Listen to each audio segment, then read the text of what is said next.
somebody had said I would be crawling around in the fucking woods doing this shit, I would have said you're mad. But you know what? I love it. You would have picked up me, motherfucker.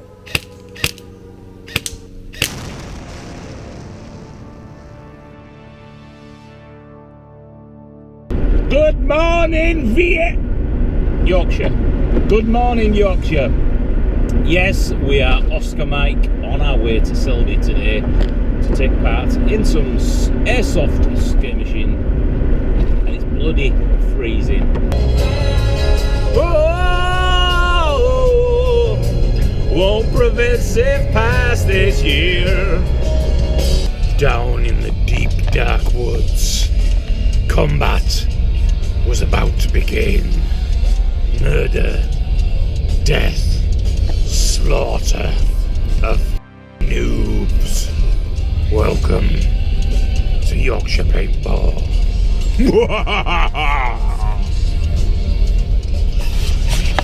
Fuck me, this road's terrible. So here we are at Yorkshire Paintball Centre, and it's full of these little huts and everything where everybody gets their kit and starts to get ready. There's it's a real interesting place to look at the other kit that people have got, the different weapons, the clothing. There are ghillie suits, sniper rifles, MP5s, carbines, and everybody's really open to you just getting up and having a look. Can I have a look at this? Can I have a look at... Yeah, of course you can. I will talk about the community surrounding Airsoft as a whole in the group and my experiences a little bit further into the video, but so far, as a new player, nothing to worry about. Lots of different people here, lots of weapons and clothing, and if you're into all that military and gun porn, you're going to be in heaven here, that's for sure. And this is the bomb, which is probably going to take part in one of the game modes. You'll flip these up here, flick it, and you'll put a code in, which is quite cool, and you'll probably have to carry it or take it somewhere to explode the bomb. Here on screen you can see a little bit of what's called the castle, and it's just a little bit of a look around the site before we actually got in. And this is Dave, I call him PMC Dave because he looked like a private military company with his grey jacket on as he came in onto the field. He's just giving me a little tour around. You can go in before the game actually starts. There's a lot of action that surrounds this place. And he's actually telling me how sneaky he was on one game. He climbed all the way to the top of it, chucking pyros and all sorts off, and was up there for quite a long time. So there are tactics and places you can go if you're prepared to put the effort in.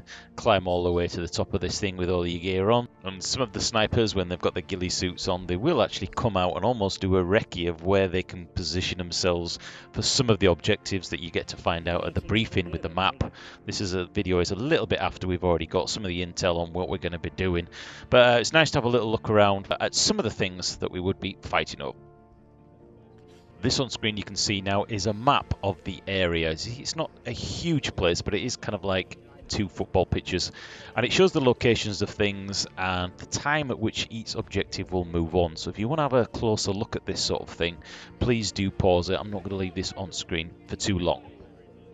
Once you've actually got your kit ready, you're not allowed to bring magazines or anything that's loaded once you enter into the safe zone. But as I'm out of the safe zone here, every single person has to go on the chrono. This is to make sure that everybody's running legal, everybody's weapon is correct before we actually go out onto the field and start blasting each other. As you can see in the background there, quite a diverse group of kits and clothing. Game on! First objective is secure the plane, or defend the plane.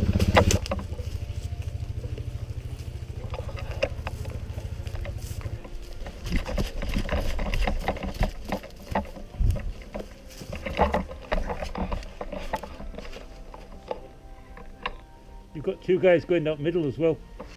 Of course, with this being a team-based game, communication is everything.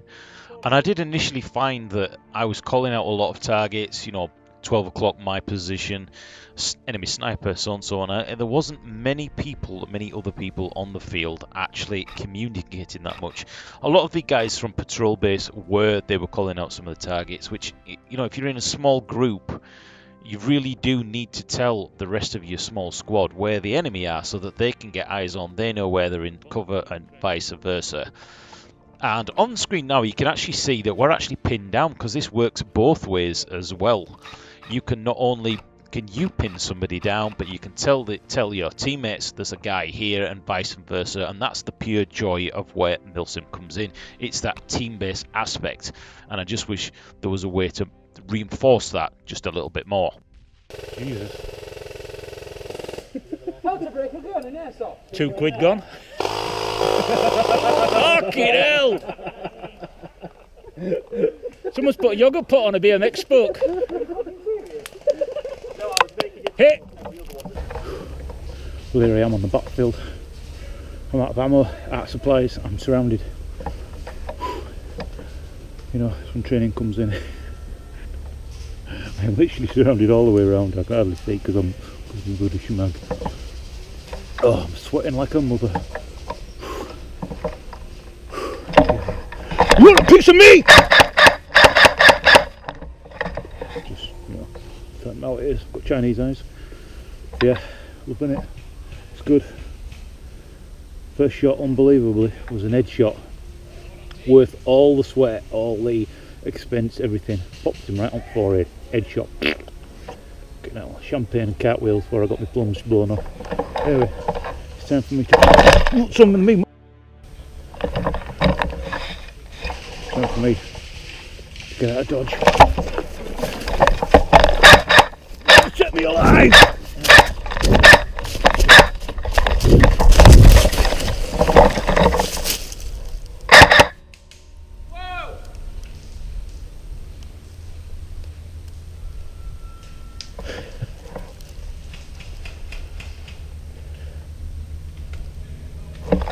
Shut my own team. Genius. Now what you're about to see on screen is part of the medical system, and if you're not quite sure how this works, on screen now I'm actually trying to move up from one of my teammates who actually got shot, and I'm telling him I'm going to move up and try and get to him. As you can see, the white armband means that I'm on team white, and if I take a hit at any point, then I have to shout hit and put my hand up. Hit! Now, if you'll excuse the Todge cam, I also have to take this red armband out and hold it up so that the enemy knows that I am incapacitated. The only way for me to get back into the game now is if a friendly touches me or drags me into cover, and they'll put that band around my arm. Once the arm is then wrapped, I can then come back in. If I'm shot again, I am dead. Unfortunately for me there, my teammate tried to grab me and he got shot. And if another person doesn't revive me after 2 minutes, it means I bleed out. And that's how the medical system works. If I get shot again, I have to walk all the way back to the regen and wait 2.5 minutes to come back in again. So today there was no dedicated medic role. Every member of the team could bring somebody back in. So what you're about to see on screen is the guy next to me gets blatted, full blast on his backpack, which takes him out. And then I am going to grab him and put his red armband around his arm, meaning he's got 1 life to come back in. AIRSOFTers. AIRSOFTers over there, they've had pizza. Oh, get him. Oh, you hit them. Hit! Yeah.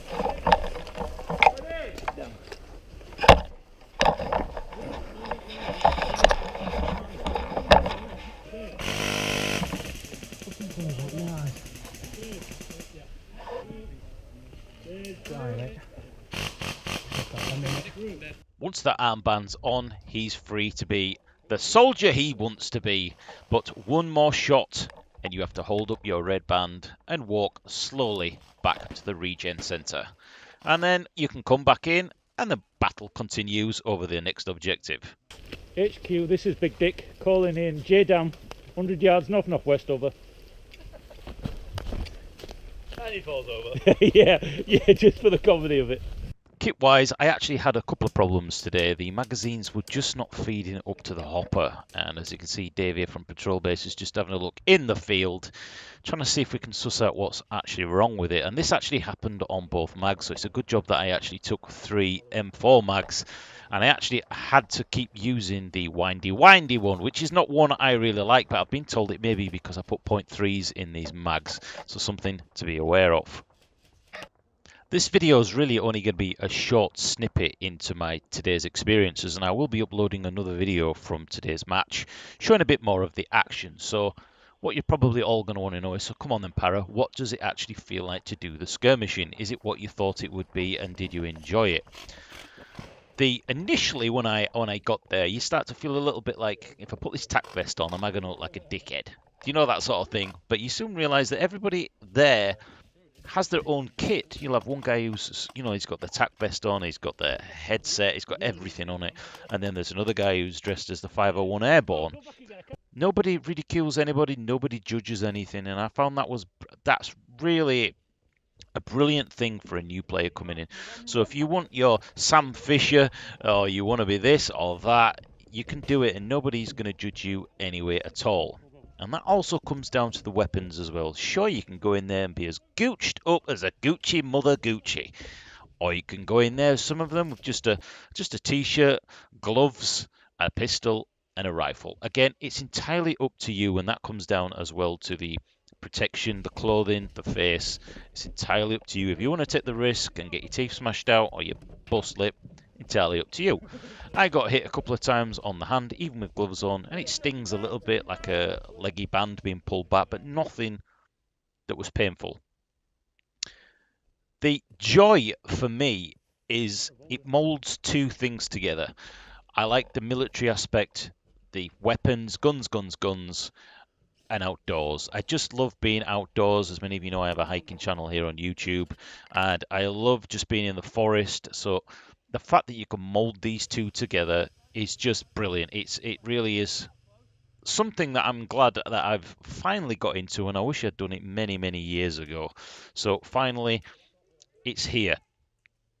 If I look at this without jaded glasses on and a bigger picture, for me, I will do some more skirmishing because it's nice to get to know some of the lads at Patrolbase, and then you start to know people when you go to new venues and things, and that's where the camaraderie and the teamwork starts to come together. Today I was, a little bit on the outside, forgetting where the respawn centres and where are we next and what's the next objective, but that'll come with time. For me, though, it's given me a glimpse of where it could go, and I think for me that will be Milsim. I think that aspect of much larger playing fields, so you've actually got the ability to patrol and march out and have some proper tactics with radios and almost a chain of command, including vehicles, dedicated marksman, dedicated medic, etc, and all these sort of things that come together will fulfill my needs for AIRSOFT and that whole aspect. But I certainly will be doing some more videos on skirmishing and AIRSOFT as a whole, and I will be documenting my kit, the journey, the problems that I come into, solutions, etc. And along the way we'll get to meet some of the people who've helped me already. Such a wide amount. I know I talk about Patrolbase a lot, but this is really not an advertising board for them. It's purely because I've known Simon, who owns it, for 20 odd years. I used to work for him, and the lads down there, whenever you go down, if there's a problem with your foregrip or your hop up or this, they're always willing to help you. So that really has helped me. If it was just an online experience where I'd bought some weapons and kit, I think I would struggle a little bit. Just the terminology and having to adjust things would be really quite difficult, such as changing the spring. I wouldn't have an idea. So to sum it up, the community's been very welcoming. I've really enjoyed it today. I am aching like a mofo. I'm aching like I have never ached before. And I noticed at the beginning of the day, everybody was like, "Way, gung-ho," straight out there, putting rounds down and running around like a madman. And as it gets to dinner time, there's a lull as people start to get tired, and the energy drinks come out, and people go for lunch and come back, and then it picks up again at the end. But really enjoyed it, and I hope you've enjoyed a little bit of this video of showing you some of the things that I've experienced today up at Yorkshire Paintball Centre with part of Patrolbase's. Well, they all kind of organise it.